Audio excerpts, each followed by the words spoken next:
हरे कृष्णा। आइए आज हम गीता जी के 5वें अध्याय के 14वें श्लोक की विस्तृत व्याख्या करेंगे।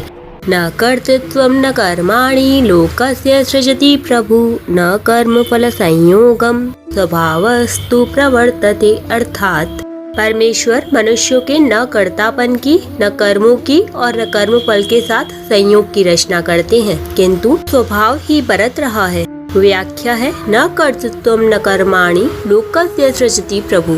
सृष्टि की रचना का कार्य सगुण भगवान का है, इसलिए प्रभु पद दिया है। भगवान सर्वसमर्थ है और सबके शासक नियामक है। सृष्टि रचना का कार्य करने पर भी वे अकर्ता ही हैं। किसी भी कर्म के कर्तापन का संबंध भगवान का बनाया हुआ नहीं है। मनुष्य स्वयं ही कर्मों के कर्तापन की रचना करता है। संपूर्ण कर्म प्रकृति के द्वारा किए जाते हैं, परंतु मनुष्य अज्ञानवश प्रकृति से तादात्म्य कर लेता है और उसके द्वारा होने वाले कर्मों का कर्ता बन जाता है। यदि कर्तापन का संबंध भगवान का बनाया हुआ होता तो भगवान इसी अध्याय के 8वें श्लोक में नैव किंचित करोमीति युक्तो मन्येत तत्त्ववित् ऐसा कैसे कहते। तात्पर्य है कि कर्तापन भगवान का बनाया हुआ नहीं है, अपितु जीव का अपना बनाया हुआ है।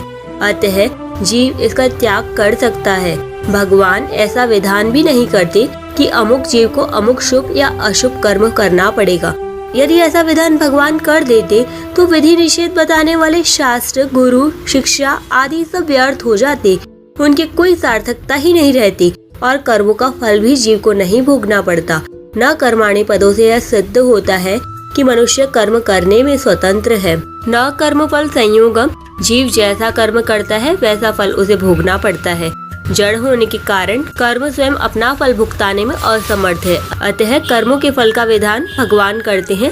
लभते च ततः कामान मय्येव तान हितान। भगवान कर्मों का फल तो देते हैं, पर उस फल के साथ संबंध भगवान नहीं जोड़ते, परंतु जीव स्वयं जोड़ता है। जीव अज्ञानवश कर्मों का कर्ता बनकर और कर्मफल में आसक्त होकर कर्मफल के साथ अपना संबंध जोड़ लेता है और इसी से सुखी दुखी होता है। यदि वह कर्मफल के साथ स्वयं अपना संबंध न जोड़े तो वह कर्मफल के संबंध से मुक्त रह सकता है। ऐसे कर्मफल से संबंध न जोड़ने वाले पुरुषों के लिए 18वें अध्याय के 12वें श्लोक में संन्यास नाम पद आया है। उन्हें कर्मों का फल इस लोक या परलोक में कहीं नहीं मिलता। यदि कर्मफल का संबंध भगवान ने जोड़ा होता तो जीव कभी कर्मफल से मुक्त नहीं होता। दूसरे अध्याय के 47वें श्लोक में भगवान कहते हैं माँ कर्मफल हेतुर्भू, अर्थात कर्मफल का हेतु भी मत बन। तात्पर्य हुआ कि सुखी दुखी होना या न होना और कर्मफल का हेतु बनना या न बनना मनुष्य के हाथ में है। यदि कर्मफल का संबंध भगवान का बनाया हुआ होता तो मनुष्य कभी सुख दुख में सम नहीं हो पाता और निष्काम भाव से कर्म भी नहीं कर पाता, जिसे करने के बाद भगवान ने गीता में जगह जगह कही है। यहाँ एक शंका हो सकती है कि श्रुति में आता है कि भगवान जिसकी ऊर्ध्वगति करना चाहते हैं उससे तो शुभ कर्म करवाते हैं और जिसकी अधोगति करना चाहते हैं उससे अशुभ कर्म करवाते। जब भगवान ही शुभाशुभ कर्म करवाते हैं तो फिर भगवान किसी के कर्तृत्व, कर्म और कर्मफल संयोग की रचना नहीं करते। ऐसा कहना तो श्रुति के साथ विरोध हुआ। इसका समाधान है कि वास्तव में श्रुति के उपयुक्त कथन का तात्पर्य शुभाशुभ कर्म करवाकर मनुष्य की ऊर्ध्वगति और अधोगति करने में नहीं है, प्रत्युत प्रारब्ध के अनुसार कर्म फल भुगताकर उसे शुद्ध करने में है। अर्थात मनुष्य शुभाशुभ कर्मों का फल जैसे भोग सके, भगवान कृपा पूर्वक उसे कर्म बंधन से मुक्त करके अपना वास्तविक प्रेम प्रदान करने के लिए उसके प्रारब्ध के अनुसार वैसी ही परिस्थिति और बुद्धि बना देते हैं। जैसे जिस मनुष्य को प्रारब्ध के अनुसार धन की प्राप्ति होने वाली है उसे व्यापार आदि में वैसी ही प्रेरणा कर देते हैं, अर्थात उस समय उसकी वैसी ही बुद्धि बन जाती है, और जिसे प्रारब्ध के अनुसार हानि होने वाली है उसे व्यापार आदि में वैसी ही प्रेरणा कर देते हैं। तात्पर्य है कि मनुष्य जिस प्रकार से अपने शुभाशुभ कर्मों का फल भोग सके, भगवत प्रेरणा से वैसी ही परिस्थिति और बुद्धि बन जाती है।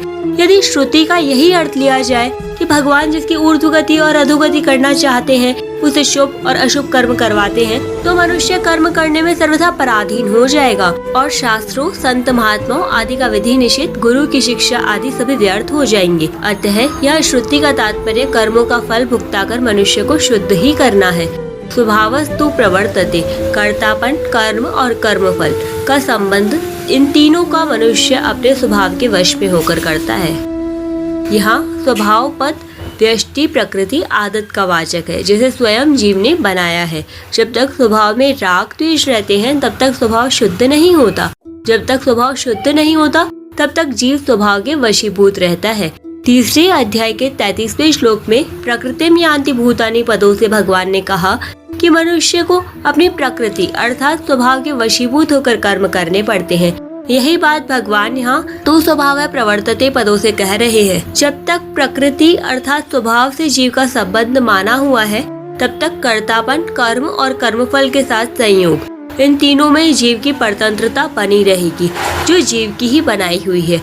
उपयुक्त पदों से भगवान यह कह रहे हैं कि कर्तृत्व, कर्म और कर्मफल संयोग, भोक्तृत्व तीनों जीव के अपने बनाए हुए हैं, इसलिए वह स्वयं इनका त्याग करके निर्लिप्तता का अनुभव कर सकता है।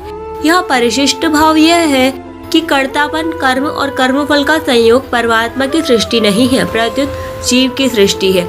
इसलिए जीव पर ही इनके त्याग की जिम्मेवारी है। स्वभावस्तु प्रवर्तते, वास्तव में संसार के साथ संबंध विच्छेद स्वाभाविक है, परंतु अस्वाभाविकता में स्वाभाविकता देखने के कारण संसार का संबंध स्वाभाविक दिखने लग गया। यह स्वभाव स्वतः नहीं है, प्रत्युत बनाया हुआ कृत्रिम है। जब भगवान किसी के कर्तृत्व, कर्म और कर्मफल संयोग की रचना नहीं करते तो फिर वे किसी के कर्मों के फलभागी कैसे हो सकते हैं? इस बात को आगे के श्लोक में स्पष्ट करते हैं। 15वें श्लोक की व्याख्या हम कल करेंगे। हरे कृष्णा, राधे राधे।